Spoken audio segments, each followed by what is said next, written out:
नमस्कार, मैं आपके साथ विभा उपाध्याय और आप देख रहे हैं न्यूज़ 18 बिहार झारखंड का डिजिटल प्लेटफॉर्म।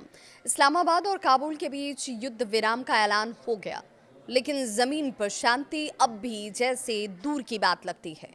पाकिस्तान और अफगान तालिबान के बीच सुलह की कोशिशें एक बार फिर से मुश्किल में फंसती हुई नजर आ रही हैं। वजह क्या है वो भी जान लीजिए। तो पाकिस्तान के रक्षा मंत्री ख्वाजा आसिफ का ताजा बयान।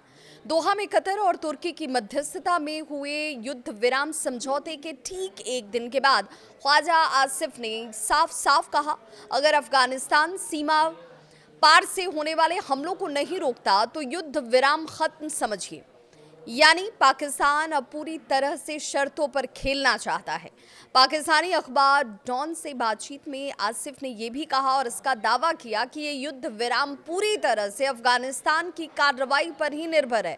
उन्होंने चेतावनी तक दी और कहा कि अफगानिस्तान से कोई भी घुसपैठ इस समझौते का उल्लंघन माना जाएगा।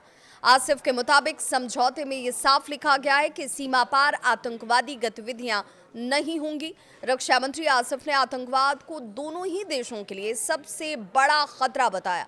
उन्होंने कहा कि क्षेत्र में स्थिरता तभी संभव है जब आतंकवाद का खात्मा हो, लेकिन साथ ही उन्होंने इस बात पर भी जोर दिया, या यूं कहें कि इस शब्द को जोड़ दिया, कि अगर आतंकवाद जारी रहा तो शांति की हर कोशिश नाकाम हो जाएगी।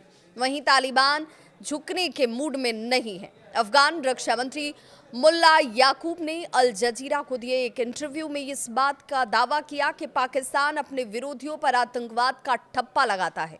उन्होंने साफ किया कि अफगानिस्तान भारत के इशारे पर काम नहीं करता और दिल्ली के साथ उनके रिश्ते दोस्ताना हैं। अगर अगले हफ्ते इस्तांबुल में दोनों देशों की एक और अहम बैठक होने वाली है, वहां जहां युद्ध विराम की शर्तों को अंतिम रूप दिया जाएगा।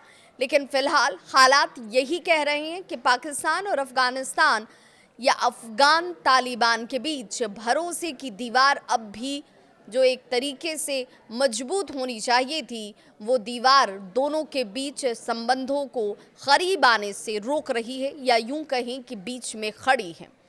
कहने को तो युद्ध विराम हुआ है, लेकिन हालात शांति से कोसों दूर नजर आते हैं। अब देखना होगा कि इस्तांबुल की बैठक में दोनों पक्ष सच्ची सुलह की तरफ आगे बढ़ते हैं, या ये समझौता भी पिछली कोशिशों की तरह सिर्फ कागजों तक सिमट कर रह जाता है। इस खबर पर आपकी क्या है राय, जरूर साझा करें।